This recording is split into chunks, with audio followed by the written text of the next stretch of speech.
ವಿಜಯಪುರ ನಗರದ ಹಳೆ ತಹಸೀಲ್ದಾರ್ ಕಚೇರಿಯಲ್ಲಿ ಹೃದಯ ವಿದ್ರಾವಕ ಘಟನೆ ನಡೆದಿದೆ.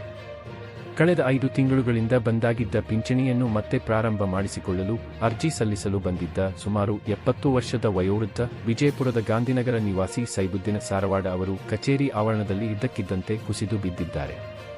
ಕಳೆದ 5 ತಿಂಗಳುಗಳಿಂದ ಪಿಂಚಣಿ ಬಂದಿರಲಿಲ್ಲ. ಹೀಗಾಗಿ ಪಿಂಚಣಿ ಪ್ರಾರಂಭ ಮಾಡಿಸಿಕೊಳ್ಳುವ ನಿರೀಕ್ಷೆಯಿಂದ ಅರ್ಜಿ ಸಲ್ಲಿಸಲು ಸರ್ಕಾರಿ ಕಚೇರಿಗೆ ಬಂದಿದ್ದ ವಯೋವೃದ್ಧರಿಗೆ ವಿಧಿಯೇ ಬೇರೆ ನಿರ್ಧಾರ ಮಾಡಿತೇ ಎಂಬ ಪ್ರಶ್ನೆ ಮೂಡಿದೆ. ಕಚೇರಿಗೆ ಬಂದಿದ್ದ ವೇಳೆ ಏಕಾಏಕಿ ಕುಸಿದು ಬಿದ್ದ ಸೈಬುದ್ದೀನ್ ಸಾರವಾಡ ಅವರನ್ನು ಆಸ್ಪತ್ರೆಗೆ ಕರೆದೊಯ್ಯಲು ಪ್ರಯತ್ನಿಸಲಾಯಿತು. ಆದರೆ ಅವರು ಮೃತಪಟ್ಟಿರುವುದು ತಿಳಿದುಬಂದಿದೆ. ಕಳೆದ 5 ತಿಂಗಳುಗಳಿಂದ ಬಂದಾಗಿದ್ದ ಪಿಂಚಣಿ ಪಡೆಯಲು ಅರ್ಜಿ ಕೊಡಲು ಬಂದ ಜೀವವೇ ಈಗ ಇಲ್ಲ. ವಯೋವೃದ್ಧರು ಸರ್ಕಾರಿ ಕಚೇರಿಗಳಿಗೆ ಬಂದಾಗ ಅವರಿಗೆ ಸೂಕ್ತ ಕುಳಿತುಕೊಳ್ಳುವ ವ್ಯವಸ್ಥೆ, ನೆರವು ಹಾಗೂ ತುರ್ತು ವೈದ್ಯಕೀಯ ಸೌಲಭ್ಯ ಇರಬೇಕಲ್ಲವೇ ಎಂಬ ಪ್ರಶ್ನೆ ಸಾರ್ವಜನಿಕರಲ್ಲಿ ಮೂಡಿದೆ. ಪಿಂಚಣಿ ಪ್ರಾರಂಭವಾಗಲಿ ಎಂದು ಅರ್ಜಿ ಕೊಡಲು ಬಂದ ವಯೋವೃದ್ಧರು ಆದರೆ ಪಿಂಚಣಿ ಪಡೆಯುವ ಮುನ್ನವೇ ಪ್ರಾಣ ಕಳೆದುಕೊಂಡಿದ್ದಾರೆ. ಈ ಘಟನೆ ನಿಜಕ್ಕೂ ಮನಕಲಕುವಂತಿದೆ. ಈ ಸಾವು ನ್ಯಾಯವೇ? ಘಟನೆಯ ಸಂಪೂರ್ಣ ವಿವರ ಹಾಗೂ ಸಾವಿಗೆ ನಿಖರ ಕಾರಣ ತನಿಖೆಯಿಂದ ತಿಳಿದು ಬರಬೇಕಿದೆ.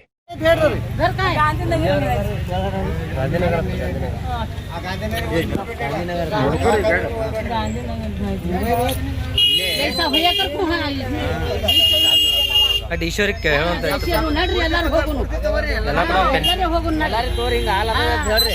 ಎಲ್ಲ ಪೆನ್ಷನ್ ಸಾಮದಿಲ್ರಿ ಇದಾಗಿದೆ.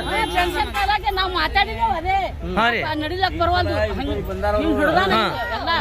ಇಲ್ಲಿ ಬಂದಾನ ನಡುಕೊತ್ತು ನಡಿ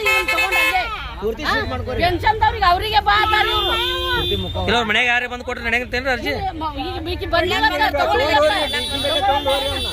ತಗೊಳಲ್ದಾಗ ಈಕಿತ್ ಬಂದು ಕರ್ಕೊಂಡ್ ಬಂದಾಳ ಗಂಡ. ಇವ್ರ ಮನೆಯವ್ರೇನ್ರಿ ಅವ್ರ? ಇವ್ರ ಮನೆಯವ್ರು. अब हार्ट अटैक आಯ್ತೇನ್ರಿ? जगह नाम क्या है बोलो? ಶಾಬುದ್ದೀನ್ ಸಾರವಾಡ. ಯಾವ ಊರಿರಿ ನಿಮ್ದು? ಗಾಂಧಿನಗರ. ಪೆನ್ಷನ್ ಮೊದಲು ಇಲ್ಲಿ ಬಂದಿರಿ ನೀವು ಕೇಳಾಕ?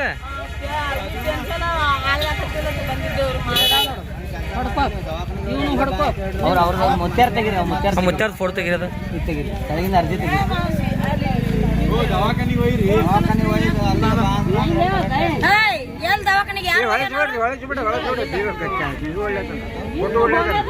ಅವಾಗ ಯಾರು ಎತ್ತಿ ಹಾಕಿಲ್ಲ, ಈಗ ಓಡಿ ಬಂದಾರ ದವಾಖಾನಿಗೆ ಹೇಳಕ್ ಗೊತ್ತಿಲ್ಲ. ಇದು ಆಗೈತೆ ವಯಸ್ಸಾಗೈತ್ರಿ. ಇಲ್ಲೇ ಇದು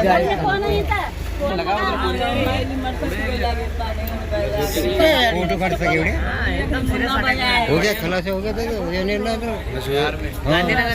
ತಿರ್ಕೊಂಡನಲ್ರಿ ಅಜ್ಜ? लो लो जल्दी लो तुम्हें क्या कह रहे हैं?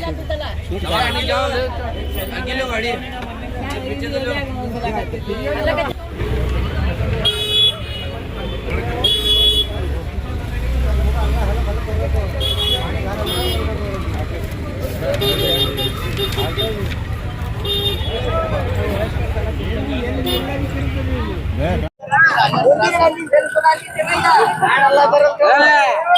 ನೀ ಮಾತಾಡೋ ಮುತ್ಯ, ನೀ ಮಾತಾಡೋ.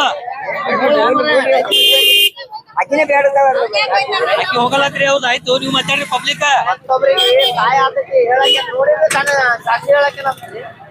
ನಿಮ್ಗೇನು ಬಂದ ಇದು ಮಾಡ್ತಾರ ಅವ್ರು? ಓ ಮಾತಾಡ್ರಿ. ಅಡದ ಹಾ ಕೇಳ್ತೀರ, ಬರೀ ಮಾತಾಡತ್ತೆ. ಅಲ್ರಿ ನಾವ್ ಮಾತಾಡೋದೇ ನಮ್ಗೆ ಇದೈತಿ ಬಿಡು. ಅದು ಅಲ್ರಿ ಯಾಕೋರ